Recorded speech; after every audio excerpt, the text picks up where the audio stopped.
As a small creator, like it's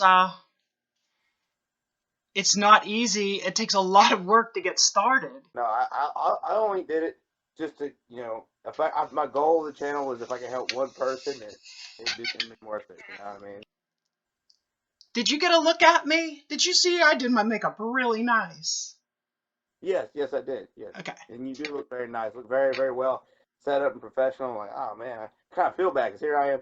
I'm here in my little trailer and whatnot. I just got a couple of little lights set up, and I'm on my phone. Very, very like amateur versus the professional here. No, not at all. I mean I've been doing it a little bit longer, and it's a big interest of mine. Like I like doing it and I want to get good at it. But then when you hit me up or whatnot, me and my friend we looked you up and seen a couple of your videos, and you said something about getting surgery on your neck to help out with like your posture or something.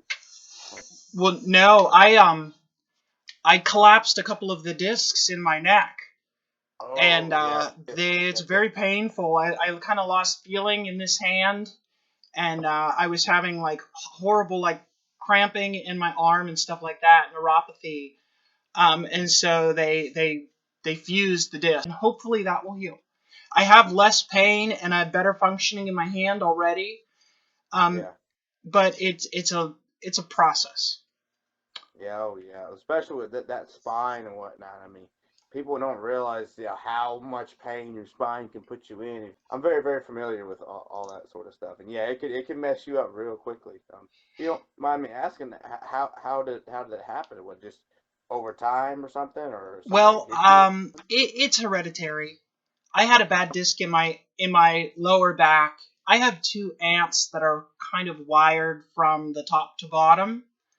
Mm. It runs in the women in my family, strangely enough. But I I also did some heavy construction. I worked as a commercial plumber for a few years, and that as an apprentice, you are cheap labor. Anybody can lift weights. You know what I mean?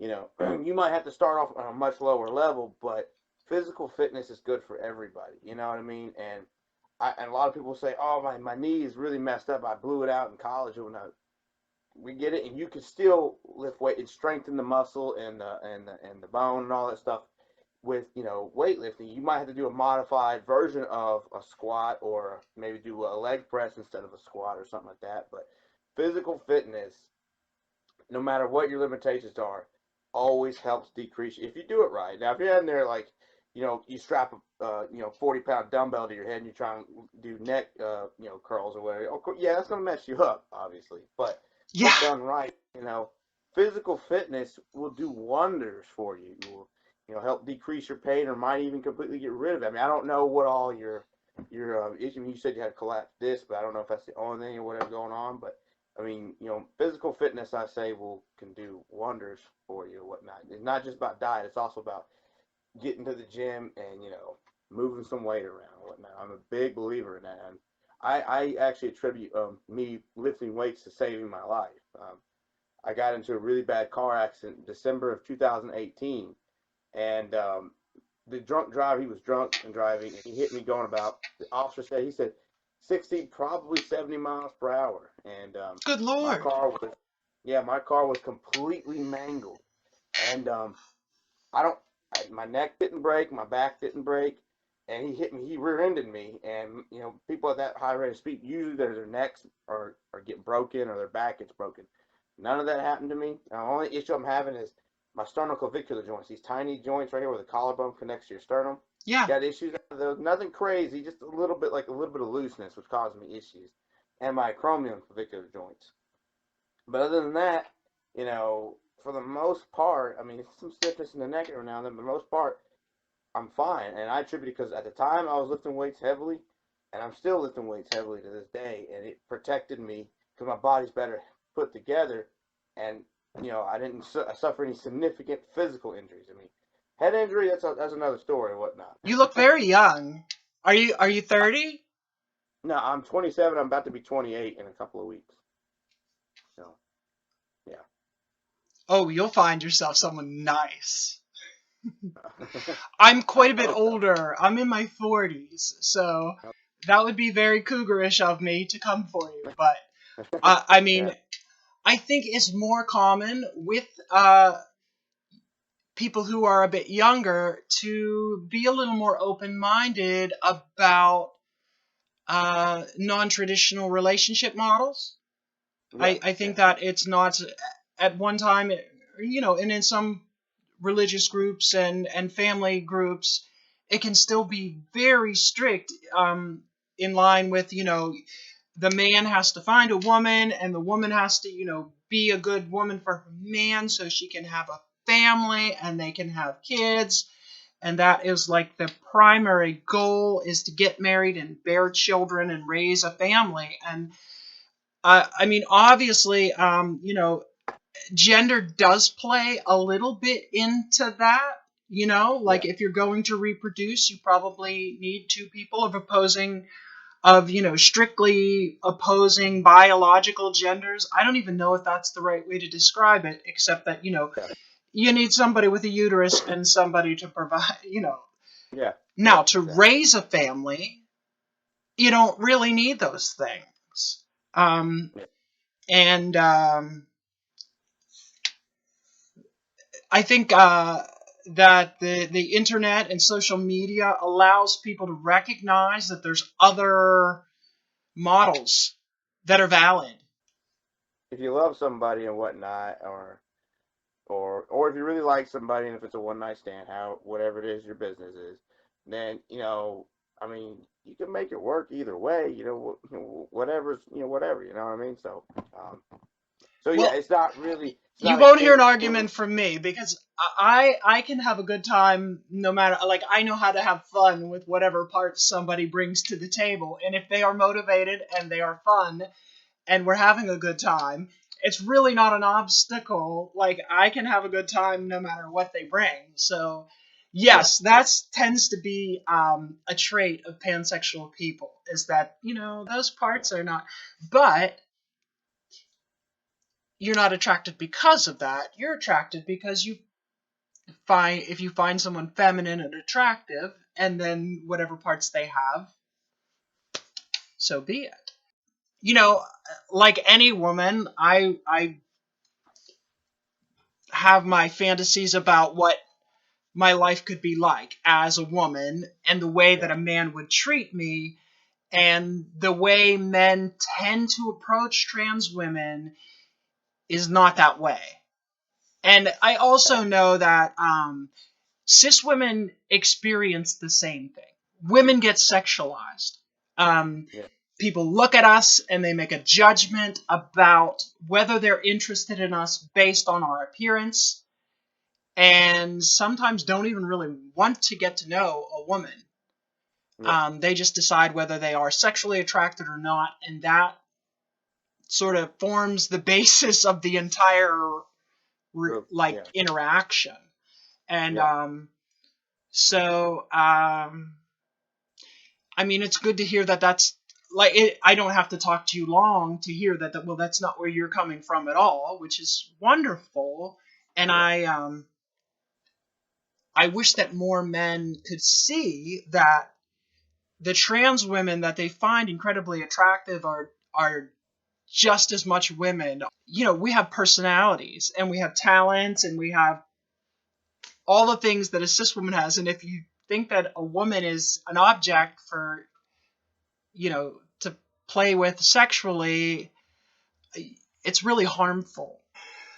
I thank you for, being brave and willing to be supportive of trans women, even if you don't date a trans woman right now. yeah, Um, I think it's pretty neat.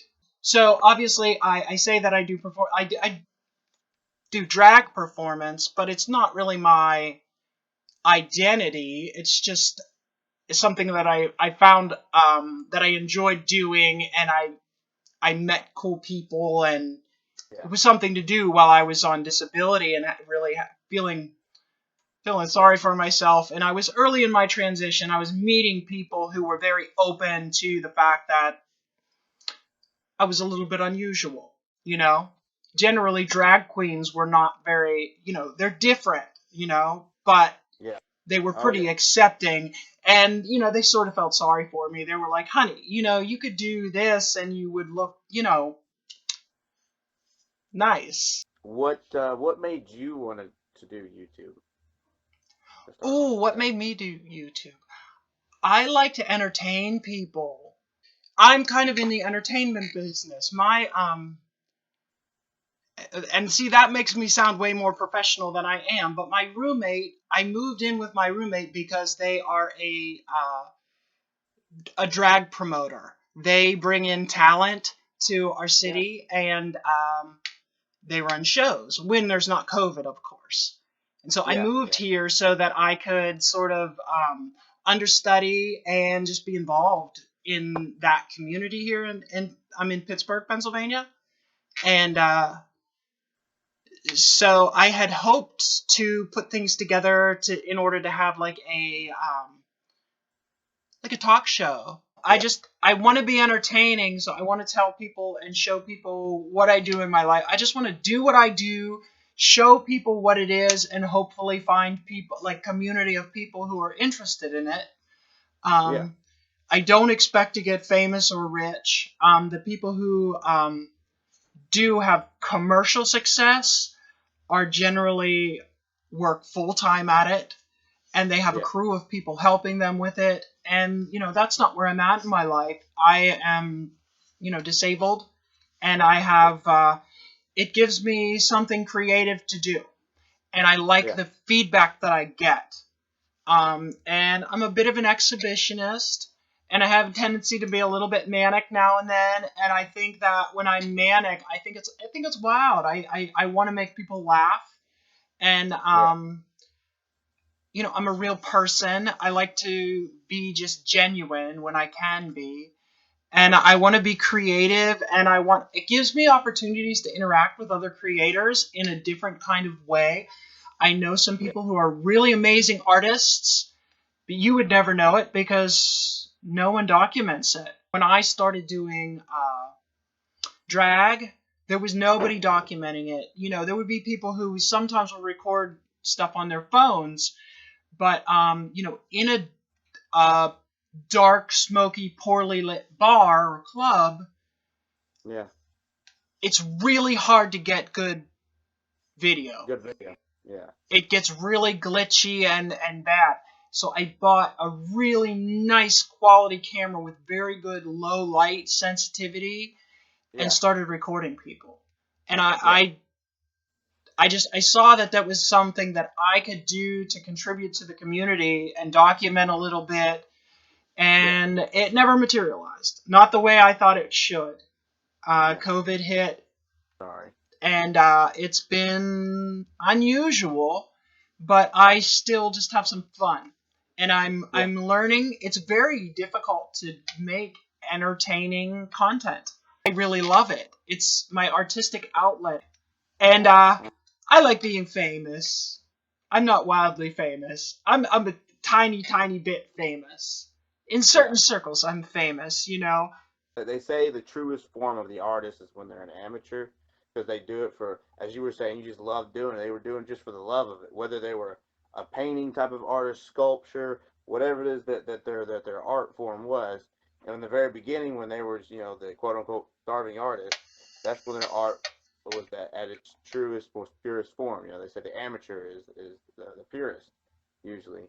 And then you see, like, I think go with any discipline of whether it's art or martial arts or whatnot, or boxing.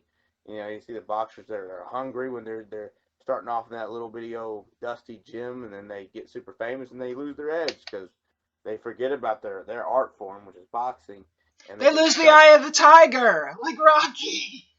Yeah, yeah. I was thinking of Mike Tyson. Like Mike Tyson, like he was the shit when he was younger, He was a and then freaking animal. He bit that one guy's ear off.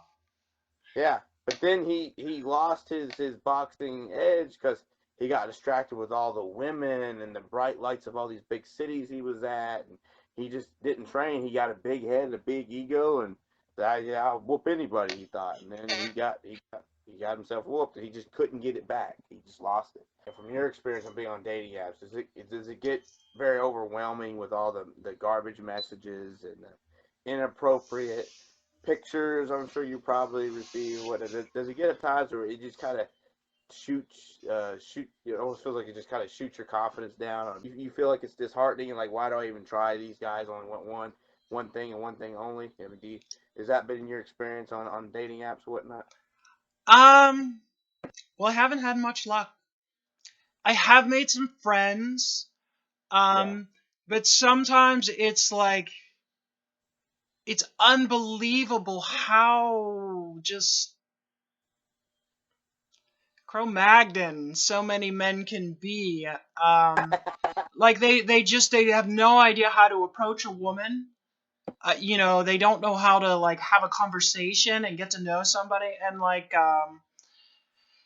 it's no wonder they're on a dating app looking for someone because they don't know how to act like a gentleman or treat a woman, or maybe they're just looking for a prostitute and they assume since I'm transgender that that's Yeah. who I am or what I'm looking Usually, for. And usually, yeah. I mean that's a pretty wild assumption to think that What? because I'm transgender that I'm a prostitute. um Yeah, yeah. That's fucked up. Yeah. I, I mean in some ways it is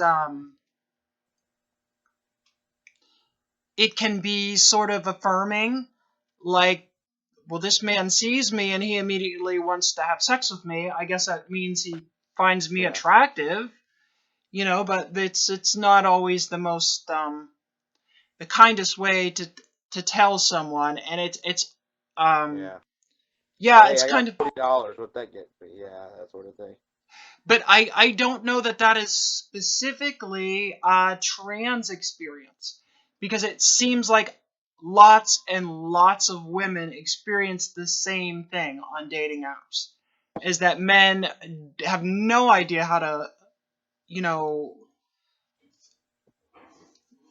Yeah. approach women at all. I don't know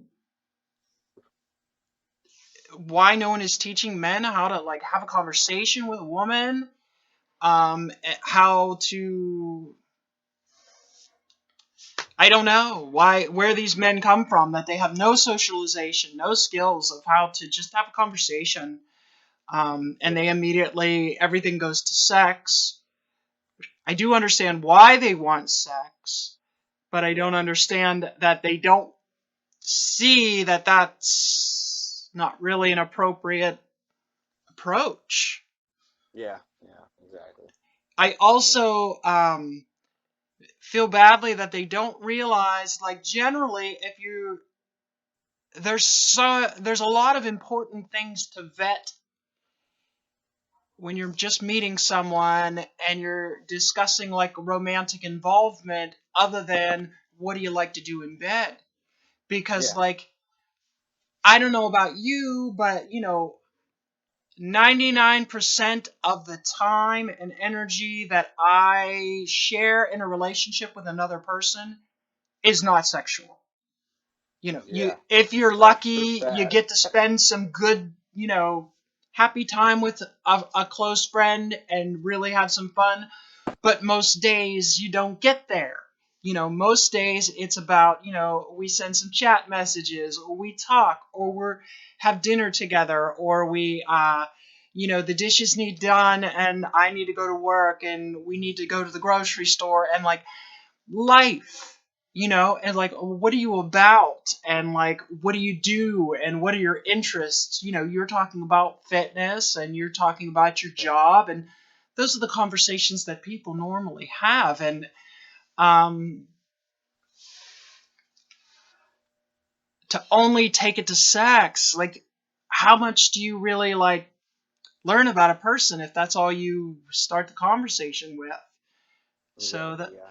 that is And the things about online dating, is that it's a the good thing is it's kind of a numbers game, like dating is. And so if yeah. you have that electronic dating, like, you can like meet a lot of people really fast. The problem is you meet a lot of the wrong people really fast, Hmm. and you have to sort through them all to find anybody decent. But honestly, that's the same thing at the bar. You don't meet all the best quality people at the bar. Yeah. Um, Exactly. and you don't even have to get dressed to start an online dating profile. You all you have Yeah. to have is like one picture, to have an online dating profile. And so, Yeah. like, you can be pretty bottom of the barrel and have an online dating profile. Yeah. Whereas, even to go to the club, you have to be able to, like, dress yourself and, like, present yourself and show up, and Yeah. so, like, some of the vetting is already done. And I like that in queer dating circles, people seem to they seem to recognize some of those things, that there's more to learn about somebody than just their sexual preferences. And Yeah. I tend to try and, like, make a friend and go from there. And it hasn't really scored me a lot of romantic relationships, but I've made a lot of friends. And I Yeah. figure, maybe one of them will introduce me to somebody. Yeah. Because I meeting someone on my own I haven't been very fortunate with that. But I have a lot of friends, and which is good too. I think it's really healthy to have really good friend circles, people that you can relate to, um, people that you can do different things with, different kinds of art, different kinds of works, So and the simple talk. video game on Saturday. Exactly, I do. I have friends that I can go online and game with when it's cold and crappy and there's a pandemic. Yeah. And then when it's nice, I have friends that I can meet at the club and dance with, and do some people who do karaoke and some people who do drag, and they're different friend groups that have different interests, and Yeah. on different days of the week and at different times of the day, and I find that's how my dating has worked. And every once in a while I get laid if I'm lucky. Yeah. Are you a monogamy minded man? Oh yeah. Of course. Of course. And see, that is Yeah. I. not my vibe. I've been in long-term monogamous relationships, and I find them to be very restrictive. I find them to be punitive. Like, Yeah. okay, my experience has been bad in some ways. It's like, if your needs are not Yeah. being met, I find it hard to believe that I'm going to meet one person who's going to meet all of my needs for the rest of Yeah. my life exclusively. I think that's an unrealistic expectation to force on someone. Like, when Yeah. I have romantic interests, I need them to come from you. When I need socialization, I need that to come from you. When I need entertainment, like, to say I need all my needs to come from one person, and Yeah. vice versa. Like, that's a lot to ask of me. Is like, every time someone else has a desire, I have to try and meet it. Like, Yeah. it does sound nice to have someone that you vibe that great with, but in some ways unrealistic. And Yeah. I know when I have a partner, I want to see them happy and enjoying themselves and having their needs met. And if Yeah. someone else is there to do that, I don't want to restrict them. And I would Yeah. hope they would feel the same way for me. So that's my non monogamous sort of lifestyle. Yeah. And I can't say that I've been wildly successful with it. Yeah. Um, but it is an experiment. Injured in the way that I am and disabled, um, I find that no one wants me. Oh. I am not Yeah. enough. Yeah. Because I really just don't have the energy, the strength to be there for someone all the time. Yeah. And so someone who is young and healthy, they don't want someone like me. And I can't blame them. It's difficult to say, like, I'm healthy, I don't want to date someone who's disabled. And so when I look at people who are older than me, I rapidly find people who are more intolerant, uh, Yeah. less accepting, and not understanding of the fact that I'm a trans woman. Yeah. And so, when I get into younger groups, the the the exclusive long-term relationship model, it leaves me out because I'm not really a good partner in those people's eyes. And then with older people, I'm kind of the secret, like, oh, you'll be fun to fuck, but I don't really want you around. And so I kind of take it where I can get it. um Yeah.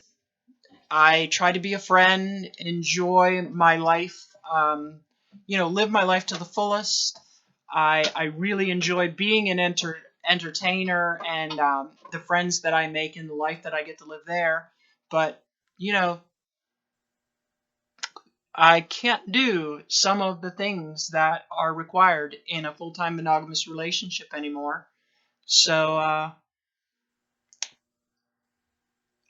it's something older people have to face. Like I said, I'm in my mid 40s now, and I'm just it's a different phase of life than I expected to be in a, you know, lifetime monogamous relationship, and that fell apart when I got sick. I can find something where you're talking that I think you're very well stated, and you might want for your channel. I'll try and package it up in a way that you can put it on your channel. Because That's really nice. Yeah, I greatly appreciate that. I would love to, because collaborations are more interesting. They're Yeah. just more Yeah. interesting. The one person monologuing, it's dull. Thank you so I much. oh, thank you. I mean, I think we got some good little discussions in. I mean, and Yes, yeah. they were all over the map. And so I got to see if I can string something together that is cohesive. You seem like a great guy, and I'm wishing you the best of luck. And we'll be in touch. All right, honey, I'm going to go. Thank you so All right. much. All right. And thank you for the wonderful conversation. Yeah, and if you're ever just in the mood to chat, check up on me or whatever. We're friends now. Absolutely, absolutely.